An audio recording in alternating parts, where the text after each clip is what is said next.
하나님 말씀 보겠습니다. 마태복음 5장 3절 말씀 함께 읽습니다. 시작. 심령이 가난한 자는 복이 있나니 천국에 그들의 것이며. 한 번 더 시작. 아멘. 예수의 행복선이라는 제목으로 하나님 말씀 선포하겠습니다. 올해는 팔복하고 야고보서를 중심으로 올 한 해를 또 이끌어갈 것 같습니다.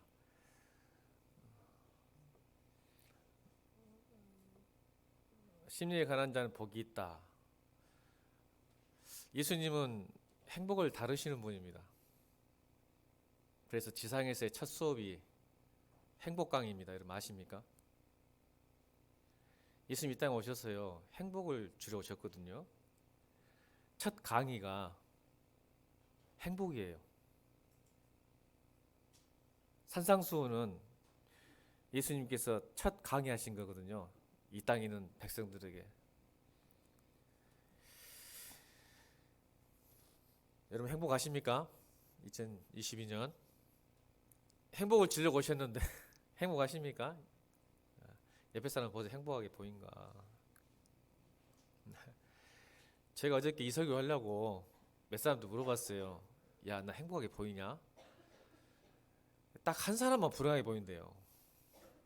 조연아요. 와, 나 진짜 설교를 못하고 시험 들어가지고 그러면 설교 못하겠는데 다른 사람 다 행복하게 보인다는데 뭐 장난치려고 그런 것 같습니다. 여러분 제가 행복하게 보입니까? 어쩝니까? 이 팔복을 설교하기가 쉽지 않을 것 같은 이유가 성도들 눈에 국정원 목사가 별로 안 행복 같다라고 하면 이거 잘못 믿고 있는데 하나님을. 그죠? 내가 뭔가 지금 잘못하고 있는 거예요. 방향이 틀린 거 방향이. 아니 목사가 돼가지고 행복에 대해서 설교하고 또 예수님을 행복의 시작 그리스도. 근데 행복하지 않다. 이건 참 문제 있지 않을까? 여러분 우리가 생각하는 행복과 하나님이 가르쳐주고 주고 싶은 행복은 다른 것 같습니다. 다른 길입니다. 우리가 생각하는 행복은 항상 상황의 변화입니다. 근데 예수님께서는 우리의 행복은 상황의 변화가 아니라 존재의 변화다. 그러니까 이런 팔복이 보면 거의가 내면의 복입니다. 외부의 변화와 외부의 복이 아니라 내면의 변화. 인 스피릿, 심령이 가난한 자. 네 마음속에, 내 영속에 있는 그 상태가 행복을 좌지우지할 수 있다라고 말씀하시는 거죠. 여러분, 하나님 나라가 어디 있습니까? 요한복음 17장에 나오는데요. 하나님 나라가 바리새인들이 물어요. 하나님 나라가 어디 있습니까? 물어봤더니 야 이놈들아, 하나님 나라는 죽어서 저 먼 나라가 있는 게 아니라 지금 네 마음속에 있다. 아멘.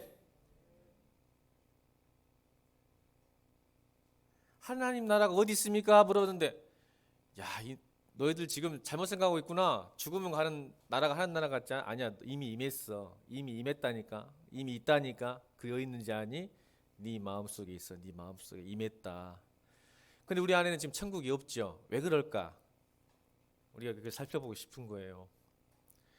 우리는 하나님을 소유했고 하나님 나라를 가졌단 말이에요. 영생 아까 우리 집사님이 안은경 집사님 기도한 것처럼, 그죠? 영생을 취하는 거예요. 이미 갖고 있는데 왜 영생이 우리 안에 발현되지 못한단 말이에요. 행복의 시작 예수 그리스도인데 왜 예수 그리스도를 가졌는데 우리 행복하지 않는단 말이에요.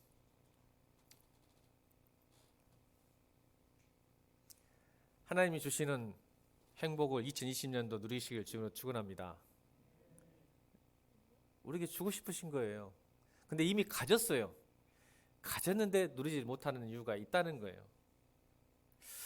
여러분 이 설교 잠깐 하기 전에 그래도 신년 감사 예배니까 여러분 보이시죠? 2022년 비전 뭐라고 써져 있어요? 시작. 품격. 왜 이 그리스도의 품격과 팔복이 관련이 있을까? 결론은 이겁니다. 여러분이 행복해야 품격이 있기 때문에 그렇습니다.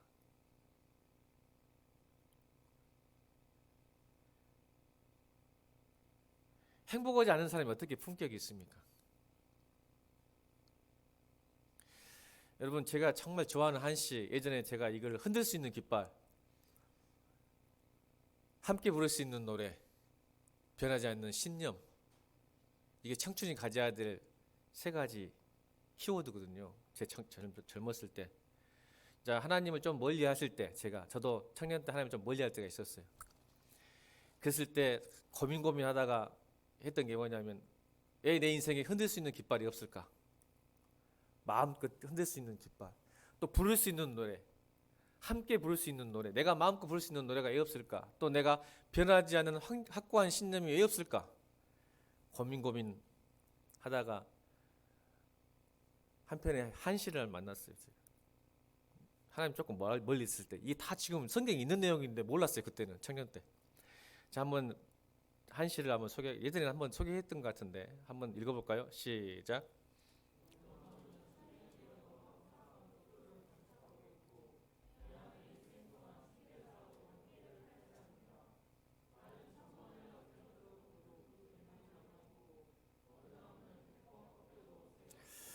제가 이게 매료됐었어요. 이 한시에. 신음 야언에 나오는 한시예요. 한시. 네 가지 지조 있는 사물이 나오죠. 오동나무, 매화, 달, 버드나무. 이래야 국어 강의 같다.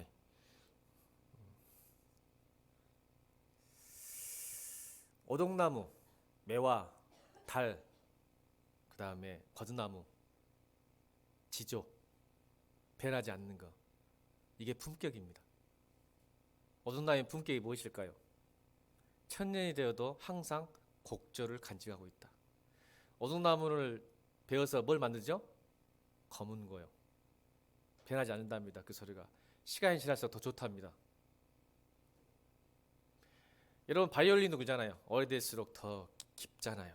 좋은 나무로 만든. 매화는 이 두 번째가 제가 항상 여러분에게 말하는 거예요. 매화는 한 번 더 읽읍시다. 매화는 시작.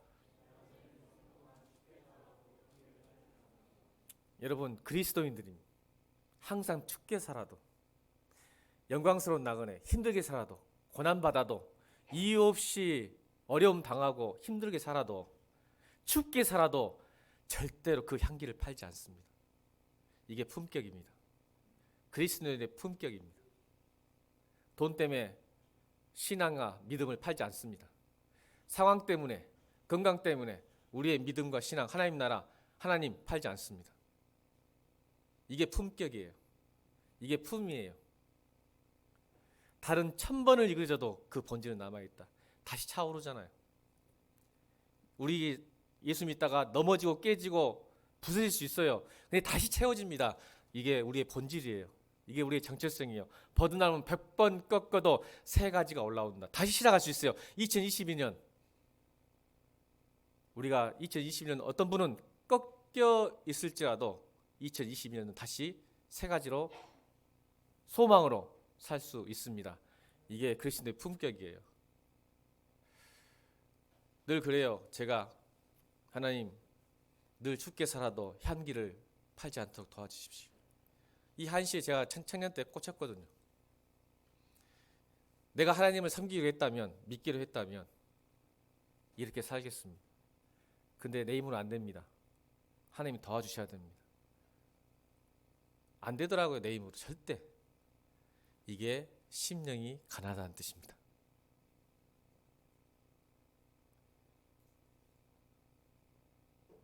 안 됩니다. 내 힘으로 이게. 늘 향기를 팔아요. 늘 꺾여요. 늘 부르는 노래가 바뀌어요. 흔들 깃발이 매일 바뀌어요. 신념이 매일 바뀌어요. 안 되더라고. 그래서 하나님, 내 마음이 가난해지는 거예요. 하나님, 저는 안 됩니다. 연약합니다. 부족합니다. 죄인입니다. 하나님 도와주셔야 됩니다. 하나님이 아니면 내 신앙 못 지킵니다.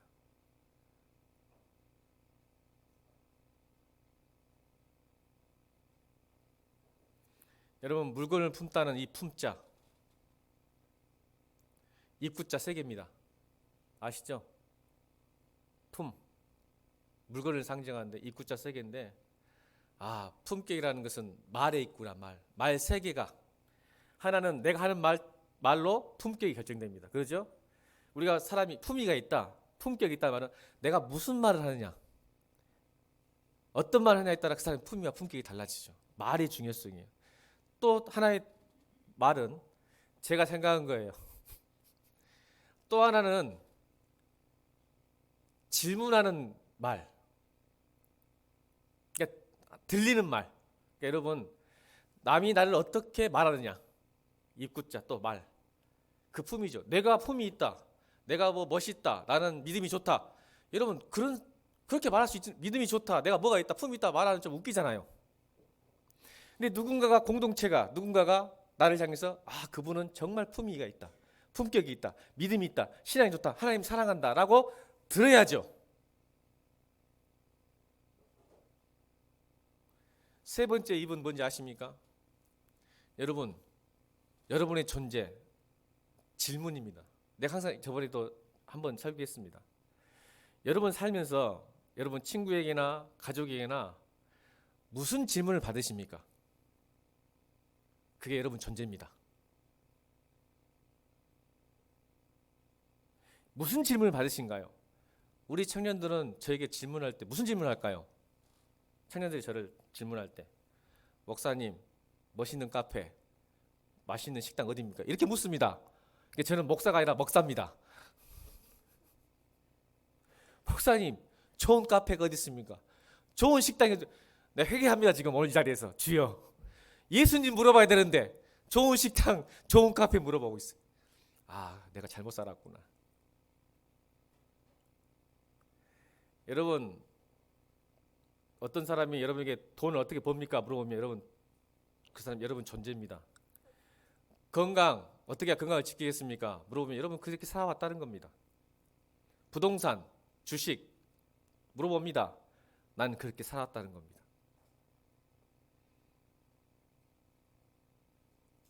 여러분, 목사니까 다 하나님, 예수님 물어볼 것 같죠? 아니요, 안 물어봅니다. 이게 품격이에요. 목사라고 해서 다 예수님, 성경 물어보지 않습니다. 자기가 목사라고 자꾸 말한다고 해서 그 사람의 품격과 품위가 생기는 거 아니에요. 사람들이 나를 볼 때 예수님이 뭡니까? 말씀이 뭡니까? 성경이 뭡니까? 기도가 뭡니까? 라고 물어봐야죠. 그래야 내가 그렇게 살아왔다는 거예요. 그 품이에요. 그게 품격이에요. 그래서 입구자가 세 개가 있는 것 같아요. 산자에. 어떤 질문을 받느냐. 목사님 세계에서도요, 땅을 너무 잘하는 분, 부동산에 너무 잘하는 분이 많아. 갖고 그 목사님 가면 무조건 목사님들이 부동산 물어봅니다. 땅을 어디 사야 됩니까? 교회를 어디 사야 됩니까? 은사가 있는 것 같아요. 그 목사님은 그냥. 절대 그분에게는 예수 안 물어봅니다. 목회 안 물어봅니다. 그럼 뭐예요? 그분이 그렇게 살아왔다는 거예요. 돈은 많을지언정, 그 목사님이 돈은 많을지언정 어느 누구도 목사님 세계에서 그분에게 예수, 목회 물어보지 않습니다. 그 사람의 품위인 거죠. 품격인 거죠. 격은 뭡니까? 격이 다르다. 격, 바로 잡다는 뜻입니다. 바로 잡다. 올바르다, 곧다. 격이 다르다는 말은 이 사람은 바로 잡힌 사람이구나 라는 뜻입니다.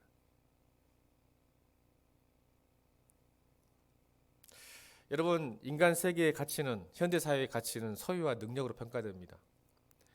그리스도인의 품격이 거대한 예배당이나 신앙의 경륜이나 횟수나 화려한 강대상, 내가 이 강대상 섰다고 해서 나오는 것은 아닙니다. 들리는 소리, 내가 말하는 말, 내가 듣는 말, 질문 받는 말, 그것이 여러분의 품격을 결정하고 있습니다. 그래서 여러분, 그리스도의 품격은 여러분이 행복해야 됩니다. 왜요? 품격은 하나님의 은혜에 대한 감사와 기쁨 속에 있기 때문에 그렇습니다. 그리스도인들의 품격은 소유와 능력이 아니라 그리스도 안에서 주님이 주시는 은혜 가운데 기쁨과 평안이 있었을 때, 그때 드디어 여러분은 그 품격과 품이 바로 잡힙니다. 우리 인생이 바로 잡힙니다. 그 사람들이 물을 겁니다. 여러분들에게 대체 예수가 누구다요? 예수가 누군데 당신처럼 이런 어렵고 힘든 상황 속에서도 기뻐할 수 있단 말입니까? 돈과 건강 앞에서 이렇게 초연할 수 있단 말입니까? 대체 예수가 누구이길래? 천국이 무엇이길래 당신을 이 세상에 흔들 수 없습니까?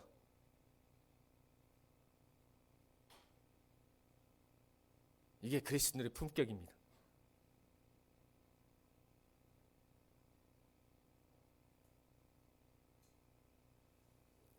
그래서 오늘 팔복을 말씀하시는 거예요.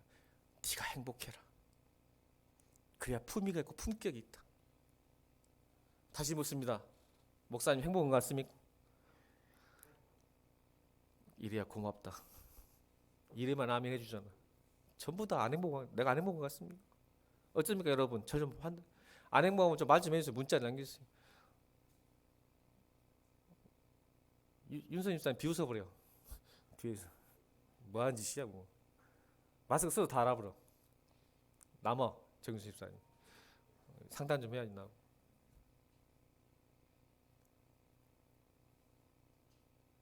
여러분 2020년도 목사님 행복하게 기도해 주십시오. 여러분 목사가 행복해야 교회가 행복하고 교회가 행복해야 성도가 행복합니다. 아멘. 보세요, 놀라운 거예요. 목사가 불행하면요 교회도 불행해지고 성도도 불행해집니다. 이게 하나님 나라예요. 그러니까 여러분 내가 행복해야 내 남편도 내 아내도 내 자녀도 행복합니다. 아멘. 그게 그리스도의 품격입니다. 근데 이 행복의 기준이 잘못됐기 때문에 문제인 거예요. 행복하면 상황이 변하면 행복하다. 아니요.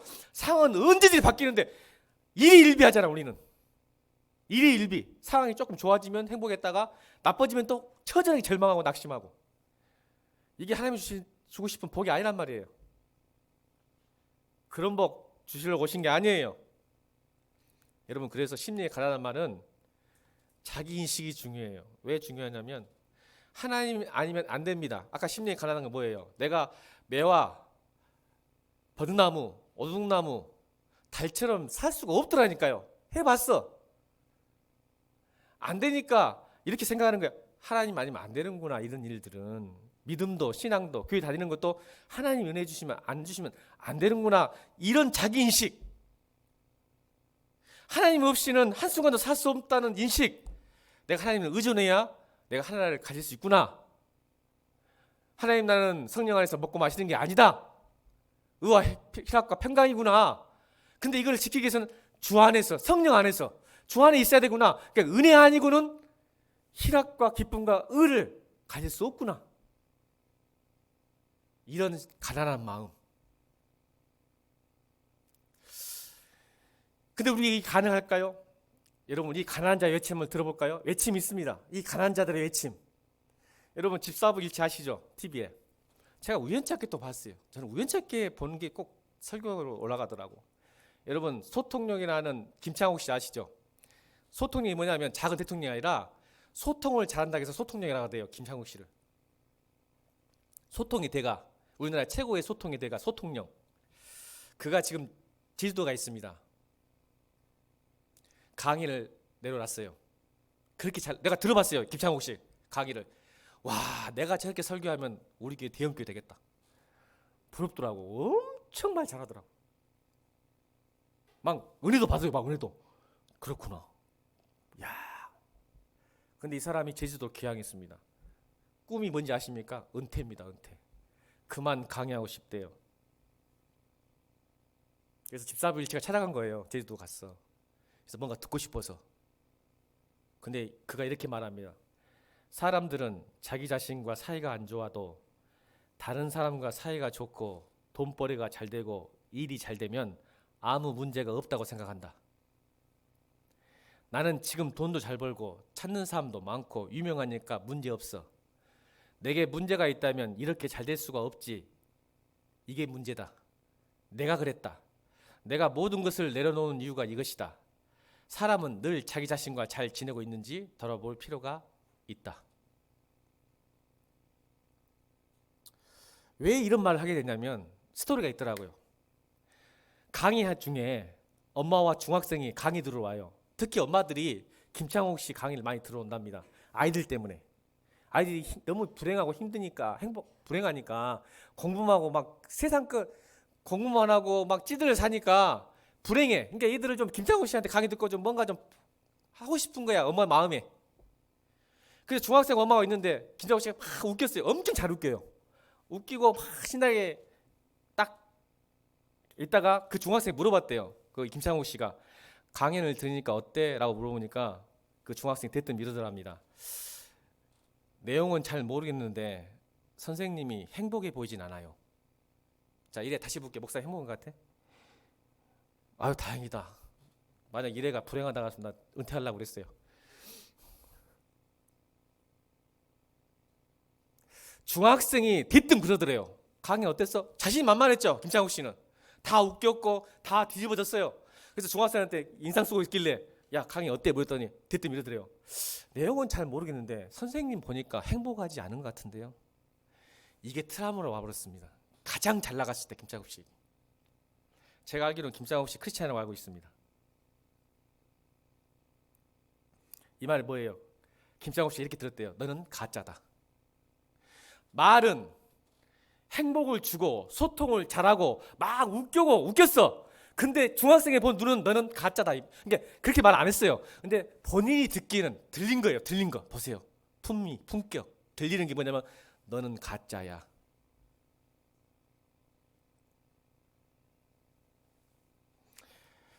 너무너무 화가 났더랍니다. 일주일이 지나도 화가 안 풀려서 문득 깨달은 게 있었어요. 아, 내가 이렇게 화내는 것은 감추고 싶은 모습을 들켜서 내가 당한 거구나. 그나마 다행입니다. 이분은 자기 인식을 잘하니까. 그나마 다행이에요. 자기를 속이지 않아. 끝까지 안 속였어. 내가 들키지 않는 모습이 들켰구나. 나는 소통령이 아니라 불통령이었다. 나 자신과 사이가 안 좋은 걸 모른 채 남에게 보여주기 위한 삶만 살았구나.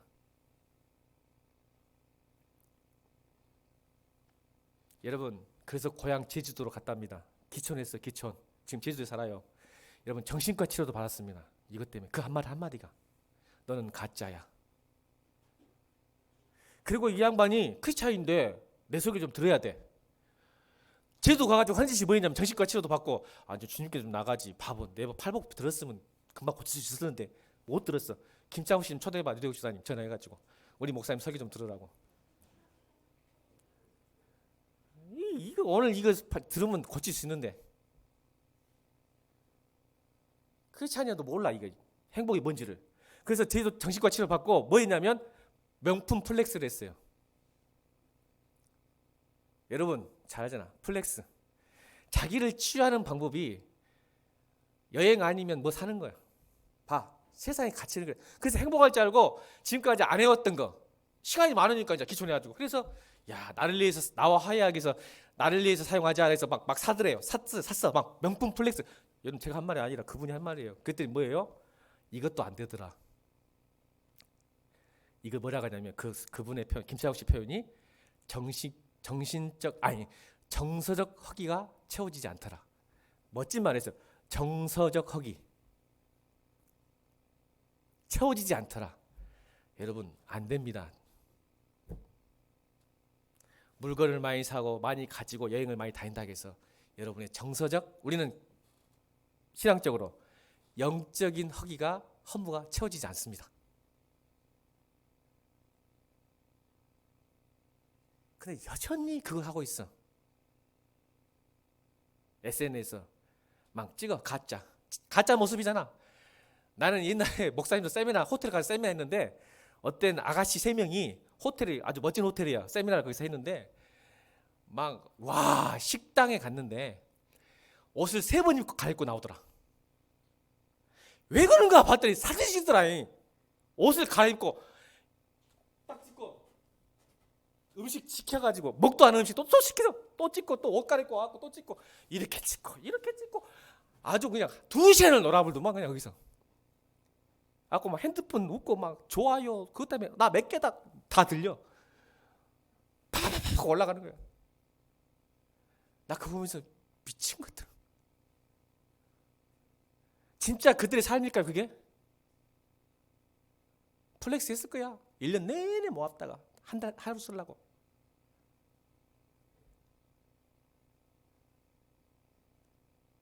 좋다고 좋아요 눌러. 채워져? 해보니까 해본 사람만 속으로만 채워져? 행복해져? 누구한테 물어볼까? 없구만. 우리 교회는 몇 번 플렉스 할 사람들이. 여러분 바울도 그랬어요. 자기인식 보세요. 자기인식. 자 바울 로마서 7장 21절로 24절 읽겠습니다. 시작.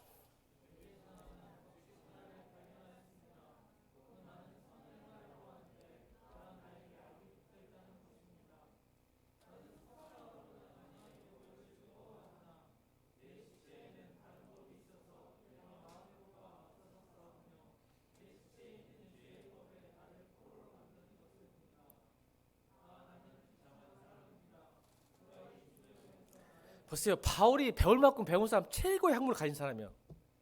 세상의 지식의 한계. 지식의 플렉스 해봤자 아무. 근데 비참한 사람. 보세요. 자기인식. 오늘 김창욱 씨의 자기인식과 바울의 자기인식 보세요. 그렇게 열심히 최고의 명문 학교를 나왔고 최고의 교육을 받던 사람이 결론이 뭐예요? 십자가 앞에서 나는 비참한 사람입니다. 욥도 큐티 나는 비천한 사람입니다. 아멘. 보세요. 여러분 이게 심령의 가난한 뜻이에요. 그걸 원하는 거예요. 행복하려면 너 자기인식을 잘해야 된다. 자 솔로몬 보세요. 솔로몬 자기인식 볼까요? 솔로몬 전도서 1장 2절 3절 시작.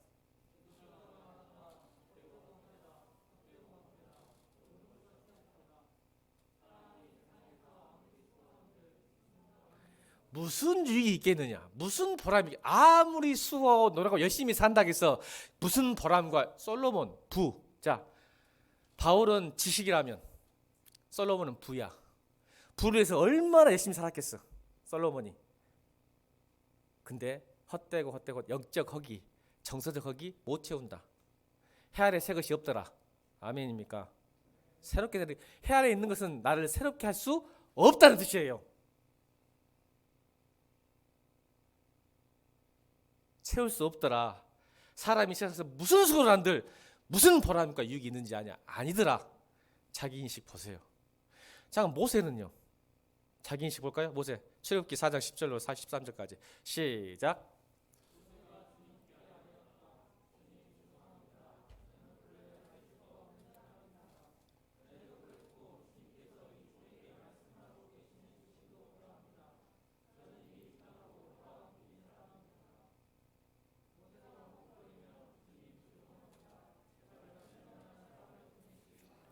여러분 모세는 왕자였어요. 이집트의 최고의 명예와 부와 권력을 다 가진 사람이었어요.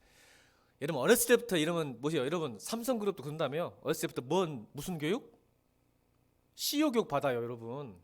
프로그램이 딱 있어. 이 재벌가에서는 태어나자마자 얘는 이렇게 살아야 한다고 딱 길이 정해져 있어. 모세는요.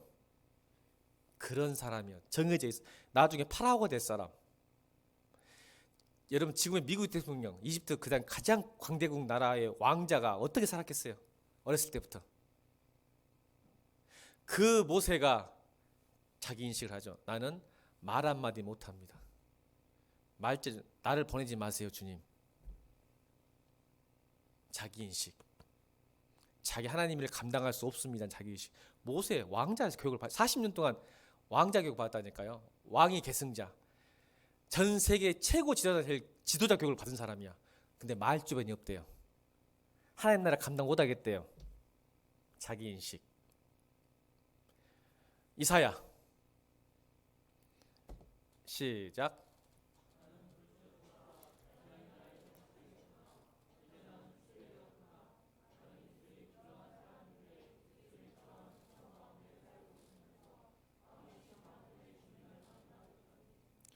여러분, 이게 종교적 열심의 한계예요. 교회는 종교로 신앙생활하면요 절대 행복할 수 없습니다. 이사야 선지자잖아요. 근데 주님 딱 만나고 난 다음에 나는 망하게 되었도다. 여러분, 주님 앞에 서면요 자기 자신이 진짜 누군지를 압니다. 이사야처럼 욥처럼 얼마나 경건하고 의롭겠습니까? 했겠죠. 이사야 안 봐도 알아요. 얼마나 경건하고 의롭게 살았는지. 욥도 마찬가지. 근데 주님 앞을 딱 만나니까 나는 망하게 되었도다. 이게 자기 인식이에요. 창조주 하나님, 지혜의 하나님, 전능의 하나님 딱 만나잖아요. 내가 누군가를 아는 거예요.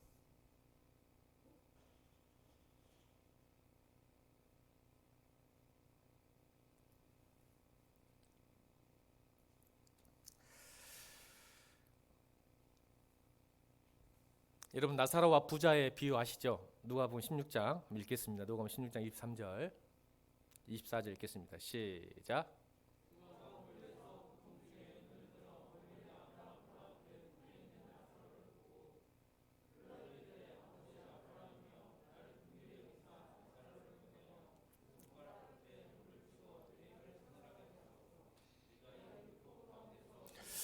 여러분, 나사로와 부자의 비유를 통해서 주님께서 말씀하고 싶은 메시지가 뭐냐면요, 부자는 지옥 가고 가난한 자가, 나사로는 천국 갔다. 이 메시지만 본다면, 잘못하면 부자는 예수님께서 말씀하신 것처럼 부자가 천국 가는 것이 낙타가 바늘길을 통과한 것처럼 어렵다라고 생각할 수도 있겠지만 사실 그런 메시지가 아니에요.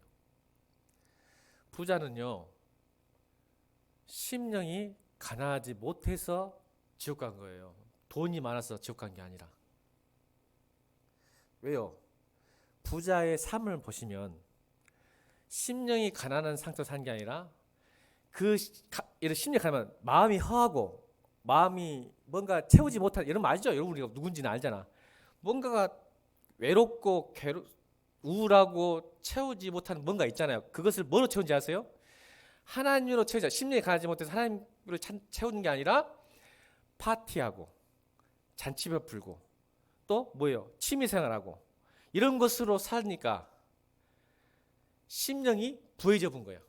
그러니까 내가 하나님으로 채워져야 할 그 마음에 잔치 베풀고 쾌락을 위해서 먹는 거 마시는 것으로 또 취미생활로 그것들을 채워서 지옥에 간 거예요. 그러니까 그때 보죠. 음부에서, 지옥에서 고통 중에 눌들어 아브라함과 그의 품에 있는 나사로는 가난함의 환경 자체의 문제가 아니라 가난함 때문에 그 모자람을 하나님께서 채우길 바라는 마음 때문에 천국 간 거예요. 그러니까 여러분, 부자여도 심령이 다른 것으로 채워지면 지옥 가고, 가난해도 다른 것으로 심령이 채워지면 지옥 갑니다. 아시죠? 무슨 뜻인지? 그런데 이 부자는 그 채움을 다른 것으로 채우기 시작한 거예요. 그러니까 이 부자의 안타까움은 교회에 다니지 않는 것이 아니라, 보세요. 왜냐하면 아버지 아브라함이라 부르잖아요. 이게 종교 생활이에요. 교회 다닙니다. 알아요. 아브라함이 누구고 아버지인지 알아요. 그런데 교회에 다니지 않은 게 아니라, 그러니까 교회에 다니고 안 다니는 게 지옥과 천국의 가름이 아니라, 교회에 다녔지만 하나님을 필요하지 않는 채 살아갔기 때문에 그런 거예요. 하나님이 필요 없어요. 더 이상 우리에게. 다른 거로 채운 거죠. 이게 심령이 가난한 말은 하나님이 나에게 필요합니다. 필요한 존재입니다. 은혜를 주셔야 됩니다. 아까 말 자기인식. 하나님 은혜 없이는, 하나님의 도우심 없이는. 그래서 이런 사람들은 뭐예요? 하나님 필요가 없으면 기도하지 않습니다. 기도가 필요가 없어요. 여러분, 기도를 왜 하죠? 하나님 도와달라고 기도하는 거잖아요. 내 힘으로 살 수 있어요. 이 정도는, 이까지 거는 내가 할 수 있어요.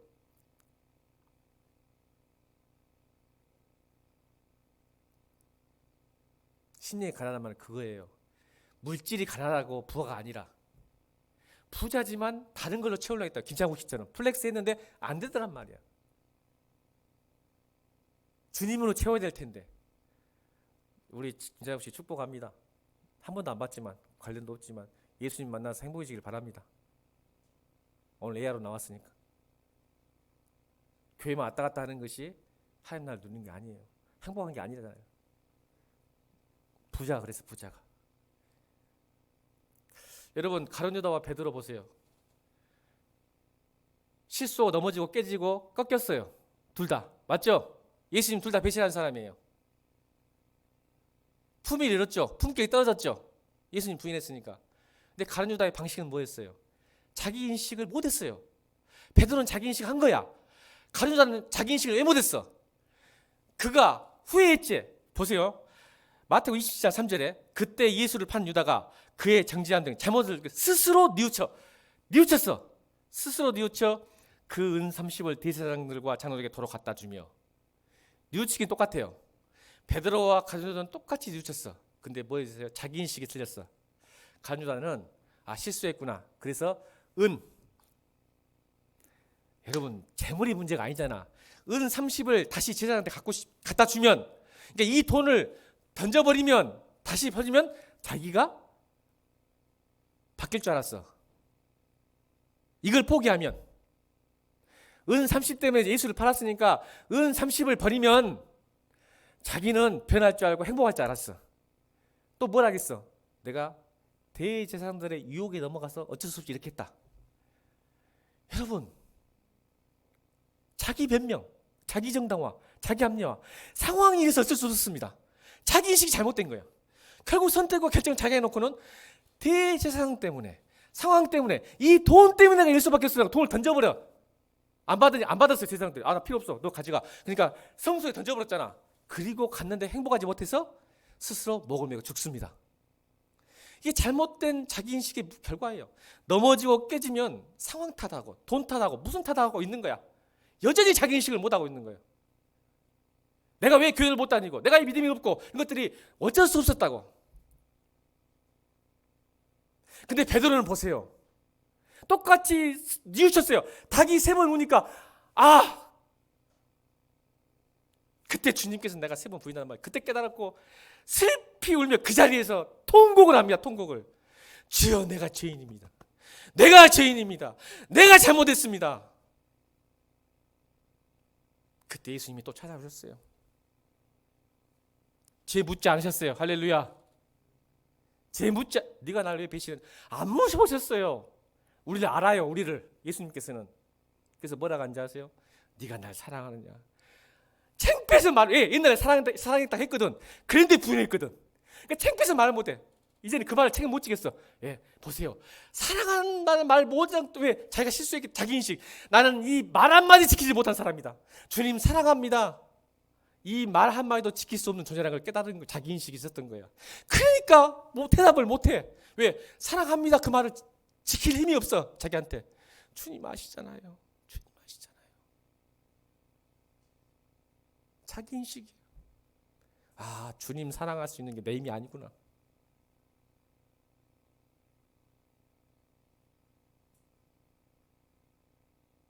그래서 주님께서 그걸 아시죠? 3번 물어봐. 그러면 내 양을 쳐라. 내 양을 쳐라. 내 양을 먹여라.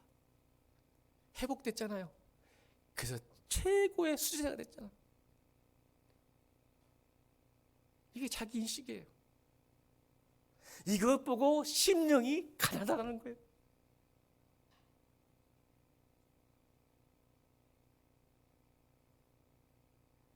그러면 천국이 너의 것이야. 왜요? 내 마음에 하나님 은혜가 들어오고 하나님의 마음이 들어오고 하나님의 사랑이 들어오고 하나님의 비전이 들어와요. 그러면 하나님 것이니 하나님이 곧 하나님 나라잖아. 아멘. 그렇죠? 그러니까 지금까지 내가 주인 돼서 나를 통치했잖아. 그러니까 믿음은 내 인생을 내 마음을 누가 통치하냐의 문제예요. 아멘입니까? 주님이 임했다는 것은 하나님 나라가 임했다는 것은 이제 하나님 나라의 통치를 받는다는 뜻이에요. 근데 심령이 가지 않으면 부하면 내가 통치하거든. 내 마음을. 그러니까 하나님 나라가 임하지 않는 거야. 그러니까 심령이 가하다마는 내 마음을 비우고 내 통치를 비우면 비로소 하나님이 나를 통치하신다. 이게 심령이 가난 자는 복이 있나니 저가 천국이 너의 것이라고 말씀하시죠. 이게 첫 번째 행복이에요. 하나님이 통치하실 때 여러분 삶의 행복이 일어나는 거예요.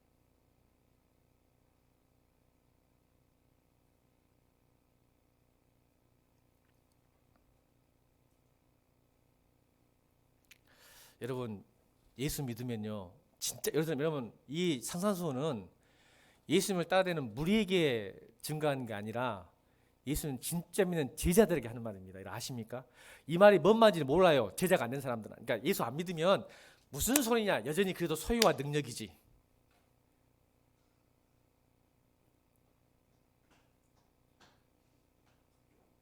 예수 믿는 사람들에게요, 죄를 짓게 되면 이게 있습니다. 자, 시편 32편 2편 1절. 죄가 들어오면 행복이 아니라 왜 불행한지 볼까요? 예수 믿는 사람 이야기하는 거예요. 예수 안 믿는 사람 죄가 뭔지도 몰라. 미안한 이야기지만. 자, 시편 32편 1절 2절 시작.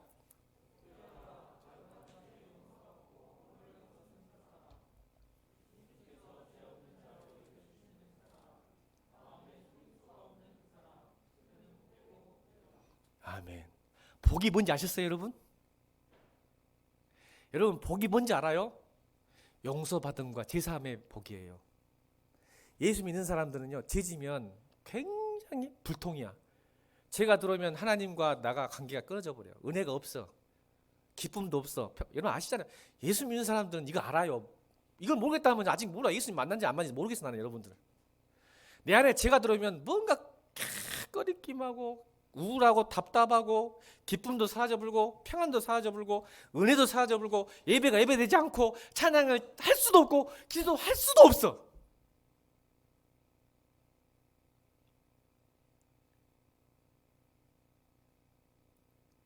보세요. 다윗이 고백. 시편 30편 3절 그 뒷절 3절 4절 시작.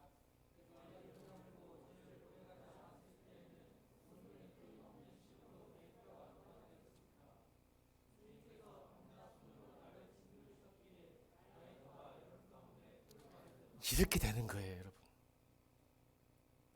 진짜 예수 믿는 사람은 내가 입을 다물고 죄를 고백을 안 할 때는 온종일 끊임없는 신음으로 내 뼈가 녹아내렸습니다. 다윗의 고백입니다. 주님께서 밤낮으로 손으로 나를 짓누르십니다. 나의 혀가 여름 가뭄에 풀 마르듯이 말라버렸습니다.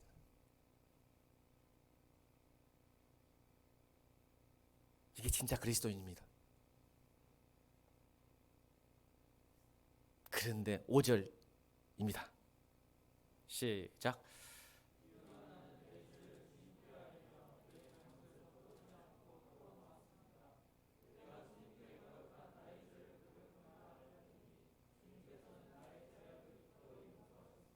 이게 복된 사람입니다. 이게 심령이 가난해지는 방법입니다. 그때부터 여러분 물밀듯이 행복이 찾아옵니다. 하나님 나라가 임합니다. 기쁨과 평안이 회복됩니다. 은혜가 회복됩니다. 찬송이 회복됩니다. 기도가 회복됩니다. 말씀이 회복됩니다. 다른 어떤 방법으로 안 됩니다. 이건 하나님의 제 용서와 용서를 받으셔야 됩니다.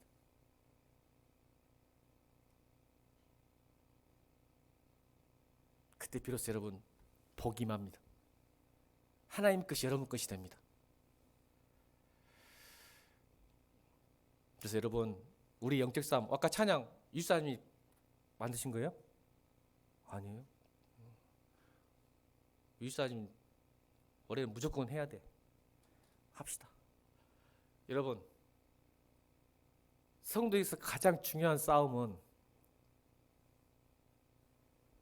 내가 주인이냐 하나님이 주인이냐의 싸움입니다. 아멘. 이래야 철학의 근본적인 질문이 뭐냐? 그렇지. 여러분 철학의 근본적인 질문이 뭔지 아십니까? 나는 누구인가? 나는 누구여야 되는가? 나는 무엇으로 살아야 되는가? 나는 어디로 가냐? 이게 딱 질문이에요. 왜 이 질문을 할까요? 이것이 없으면 사람은 방황하기 때문에 혼란스럽기 때문에 살 이유가 목적이 없기 때문에요. 그래서 철학적 질문이 나는 누구인가? 나는 또 누구여야 되는가? 나는 또 무엇으로 살아야 되는가? 나는 그렇다면 어디로 가야 되는가? 세상 사람이 이거 보니까 방황하는 거야. 이게 자기인식이야. 보세요. 자기인식. 철학의 질문도 자기인식이야. 이게 있는 사람 흔들지 않아. 근데 성경은 그 답을 줍니다. 팔복이 그 답이에요, 여러분. 그래서 예수님의 첫 강의가 팔복이 복이 뭔지 아냐? 너가 누군지 아냐? 어떻게 살아야 되는지 아냐? 무엇을 살아야 되는지 아냐? 어디로 가는지 아냐? 이 답을 주는 게 팔복이란 말이야. 그러니까 그리스도인의 품격과 품위가 있는 거야. 절대 흔들리지 않아. 흔들 수 있는 깃발, 부를 수 있는 노래가 있기 때문에, 변하지 않는 믿음이 있기 때문에, 그래서 행복한 거야, 그리스도인들은.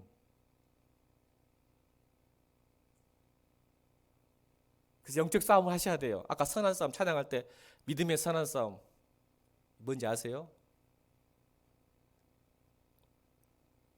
내가 주인이냐? 하나님이 주인이냐? 이게 선한 싸움이에요. 여러분 2020년도 품격, 품위 가지시려면요, 그 싸움에서 승리하는 주의 백성 되길 바랍니다. 그래서 보세요. 이 마태복음 5장 13절을 메시지 성경은 이렇게 해석해 놨습니다. 읽겠습니다. 시작.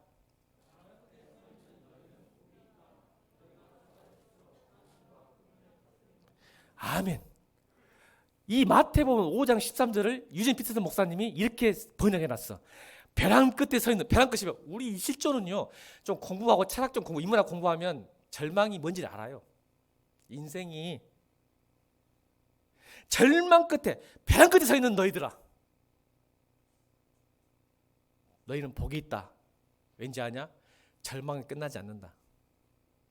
철학은 인문학은 답을 못 줘요. 왜? 사람에게 답을 찾거든요. 근데 복이 있어야, 절망하면, 벼랑 끝에 서 있으면, 자기인식이래요. 자기인식.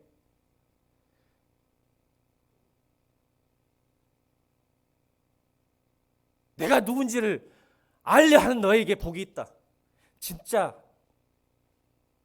너희가 작아질수록 하나님과 그분 예수님의 다스림은 커질 것이다. 이것이 천국이 가지는 방법이다.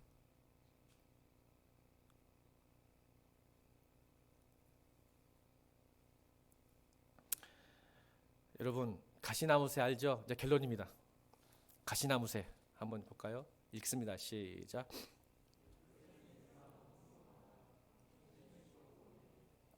스톱. 진짜 멋들게 읽는다. 이렇게 좋은 시를 좀 보시기자. 시작.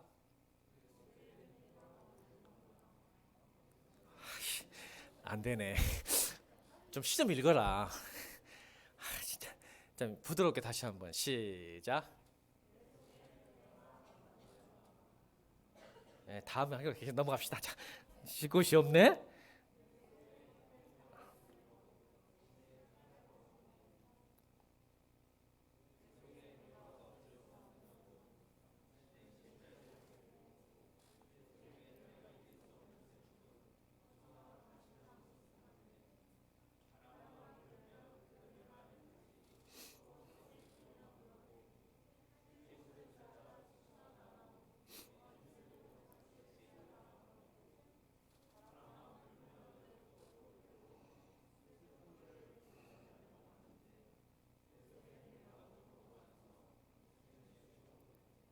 시인의 촌장에 가시나무라는 새인데 이게 시심이라는 걸 잘 모르시는 분 많아요.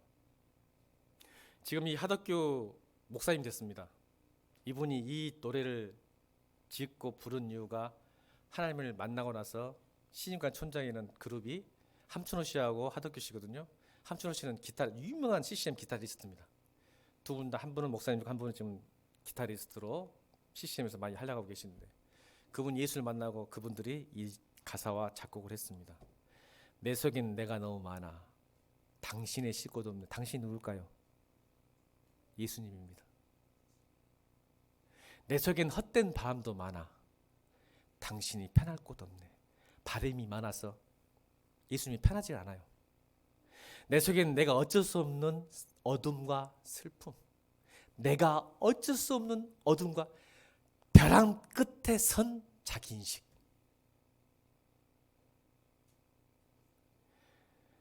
쉴 곳을 찾아 지쳐 나온 어린 새들도 가시에 찔려. 나에게 다가온 사람까지도 내가 가시로 찔러버려. 내 상황이 지금. 바람만 불면 외롭고 또 외로워. 좀만 상황이 바뀌면 외롭고 또 외로워. 슬픈 노래를 부르던 날이 많았는데 내 속엔 내가 너무도 많아서 그분이 쉴 곳이 없네. 철저한 자기인식입니다. 이게 심령이 가난한 뜻입니다. 지금 누가 여러분을 힘들게 하십니까? 여러분 자신을 힘들게 하는 것은 내 속에 너무 많이 자리 잡고 있는 여러분 때문 아닙니까? 속지 마십시오. 지금 우리를 힘들게 하는 것은 우리 속에 숨어있는 우리 자신입니다. 그 마음을 비워내야 비로소 행복한 삶을 살 수 있습니다.